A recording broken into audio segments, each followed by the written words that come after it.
और चलिए अब आपको सीधा लिए चलते हैं। सीएम योगी आदित्यनाथ विधानसभा में पहुंचे हैं, क्या कुछ कह रहे हैं सीधा सुनते हैं।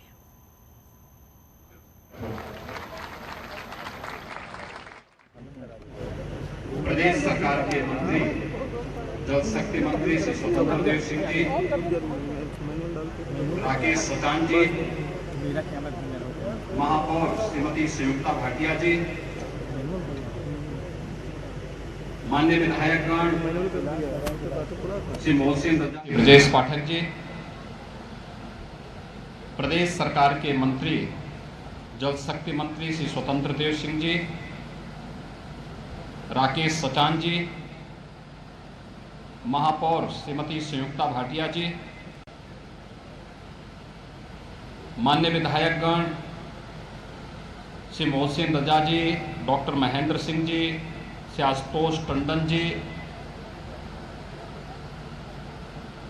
आज के इस कार्यक्रम में उपस्थित प्रदेश के मुख्य सचिव श्री दुर्गा शंकर मिश्र जी, अपर मुख्य सचिव सचिवालय प्रशासन श्री हेमंत राव जी, अपर मुख्य सचिव गृह श्री अवनीश अवस्थी जी, अपर मुख्य सचिव मुख्यमंत्री श्री एसपी गोयल जी, आज के इस कार्यक्रम में उपस्थित सभी माननीय जनप्रतिनिधिगण, प्रशासन और पुलिस के हमारे सभी अधिकारीगण, मीडिया से जुड़े हुए सभी मित्रों और प्यारे बच्चों, विरासत के प्रति हम सब का क्या भाव होना चाहिए। आज़ादी का अमृत महोत्सव हम सबको इस बात का एहसास करा रहा है। हम आभारी हैं प्रधानमंत्री मोदी जी के, जिनकी प्रेरणा और मार्गदर्शन में पूरा देश आज आज़ादी का अमृत महोत्सव पूरे भव्यता के साथ, पूरे उत्साह और उमंग के साथ आयोजित कर रहा है। इस क्रम में प्रभात फेरी हो, तिरंगा यात्रा हो या 13 से 15 अगस्त के बीच हर घर तिरंगा के कार्यक्रम को पहुंचाने का कार्यक्रम और हर घर पर तिरंगा, भारत के आन बान और शान के प्रतीक तिरंगा को लगाने का कार्यक्रम, ये केवल एक सरकारी आयोजन नहीं बल्कि आम जन की सहभागिता से राष्ट्र उत्सव का एक कार्यक्रम बने, जहां आजादी का अमृत महोत्सव का यह पर्व हम सबको देश की आजादी के लिए बलिदान होने वाले ज्ञात और अज्ञात उन सभी महान स्वतंत्रता संग्राम सेनानियों के प्रति श्रद्धा और नमन का एक अवसर हम सबको प्रदान कर रहा है। वहीं प्रधानमंत्री जी ने जो आगामी 25 वर्षों का एक अमृत काल पूरे देश के लिए तय किया है कि जब ये देश अपनी आजादी का शताब्दी वर्ष मना रहा होगा, उस समय हमें कैसा भारत चाहिए, उस समय का भारत हमारी परिकल्पना का कैसा होना चाहिए, ये हम सब की सामूहिक ताकत का परिणाम होगा। हर व्यक्ति अपने अपने क्षेत्र में अपने कर्तव्यों का ईमानदारी पूर्वक निर्वहन करने लग जाएगा तो उसके उसी प्रकार के सार्थक परिणाम भी हम सबके सामने आएंगे। और याद रखना कि अतीत को विस्मृत करके कोई भी अपना भविष्य नहीं बना सकता। अपने अतीत की गौरवशाली क्षणों को स्मरण करते हुए, उनसे प्रेरणा लेते हुए, गलतियों का परिमार्जन करते हुए आगे बढ़ने के लिए आज हम उत्तर प्रदेश के इस ऐतिहासिक विधान भवन के सामने एकत्र हुए हैं। यह विधान भवन उत्तर प्रदेश की विधायिका का स्तंभ है। उत्तर प्रदेश की 25 करोड़ जनता की भावनाओं का प्रतिनिधित्व करता है।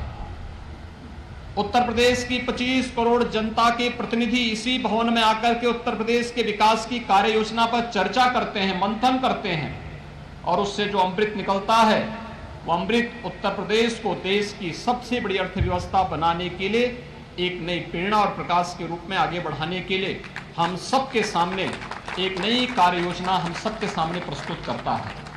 और आज हम विधान भवन के सामने एक डायनेमिक फसाड लाइटिंग के इस कार्यक्रम के साथ जुड़ रहे हैं। कितना अच्छा संजोग है कि विधान भवन निर्माण की कार्रवाई जब प्रारंभ हुई थी तो वह 1922 की तिथि थी। आज हम 2022 में यहां एकत्र हैं। इसी विधान भवन में विधान परिषद का पहले गठन होता है, फिर जहां विधानसभा वर्तमान में संचालित हो रही है वह पहले विधान परिषद के रूप में, फिर 1937 में विधानसभा वहां पर संचालित विधिवत प्रारंभ हुई। और आज देश ही नहीं दुनिया के किसी भी राज्य की सबसे बड़ी विधानसभा के रूप में उत्तर प्रदेश विधानसभा है। यह वर्ष हमारे लिए अत्यंत महत्वपूर्ण है। उत्तर प्रदेश के 1,10,000 गांवों में निवास करने वाले 700 से अधिक नगर निकायों में निवास करने वाली 25 करोड़ जनता के भाग्य के लिए हमें कुछ कर गुजरने और उसकी कार्य योजना को बनाने का अवसर इसी पवित्र स्थल पर, इस विधान भवन के अंदर ही हमें उस प्रकार की कार्य योजना को बनाने का अवसर प्राप्त होता है, उस प्रकार की नीतियों को आगे बढ़ाने का एक अवसर प्राप्त होता है।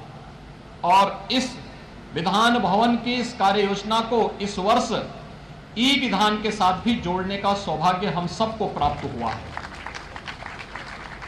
विधान भवन के इस कार्यक्रम में इस बार ई विधान को आगे बढ़ाने के लिए लोकसभा के माननीय अध्यक्ष ओम बिरला जी स्वयं पधारे थे और आजादी के अमृत महोत्सव ज्वाइंट सेशन को संबोधित करने के लिए भारत के महामहिम राष्ट्रपति जी का मार्गदर्शन उत्तर प्रदेश विधानसभा और विधान परिषद के सभी माननीय सदस्यों को प्राप्त हुआ था।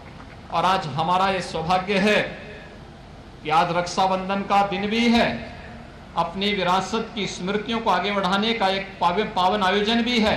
और आज हम उत्तर प्रदेश विधायिका के इस पवित्र स्थल को डायनेमिक फसाड लाइटिंग के साथ जोड़ने का कार्य कर रहे हैं। हम सब जान रहे हैं कि प्रतिदिन यानी आज से लेकर के 17 अगस्त तक सायंकाल 7 बजे से लेकर के 8 बजे के बीच 10-10 मिनट के अंतराल में यहां पर हम लोग वंदे मातरम के गायन के साथ एक बेहतरीन फसाड लाइटिंग के कार्यक्रम को, लाइट एंड साउंड का एक बेहतरीन कार्यक्रम भी यहां पर देखने का अवसर लखनऊ वासियों को, प्रदेश वासियों को और लखनऊ आने वाले लोगों को प्राप्त होगा। ये एक शुरुआत की गई है। इसके बाद हम लोग भवन में इसी प्रकार की डायनेमिक फसाड लाइटिंग के साथ जुड़ेंगे। सचिवालय से जुड़े हुए जितने भी हमारे ऐसे स्थल होंगे उनको जोड़ेंगे। प्रदेश भर के जितने भी ऐसे महत्वपूर्ण स्थल होंगे जिन्होंने देश की आजादी में एक नई प्रेरणा दी, शहीद स्मारक होंगे, उन सब पर भी इस प्रकार के कार्यक्रमों के साथ हमें आगे जोड़ने का अवसर प्राप्त होगा। यही विधान भवन है।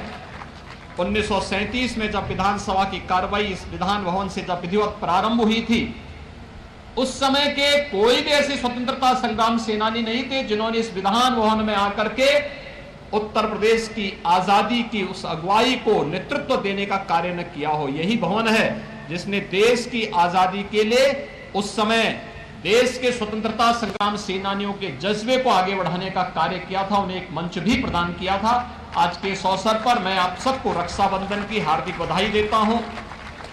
आप सबको देश की आजादी के अमृत महोत्सव के लिए अभी से अग्रिम बधाई देता हूं। और आजादी का अमृत महोत्सव इस बार पूरी भव्यता के साथ इसी स्थल पर हम लोग 15 अगस्त को यहीं पर आयोजित करेंगे। इस विश्वास के साथ मैं एक बार फिर से इस डायनेमिक फसाड लाइटिंग कार्यक्रम के शुभारंभ के अवसर पर आप सबका हृदय से अभिनंदन करता हूं।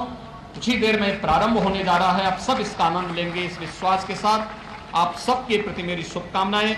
धन्यवाद। जय हिंद। और अब माननीय मुख्यमंत्री जी से सादर निवेदन, फसाड लाइटिंग का बटन दबाकर लोकार्पण करें और साथ में प्रदर्शन कार्यक्रम भी।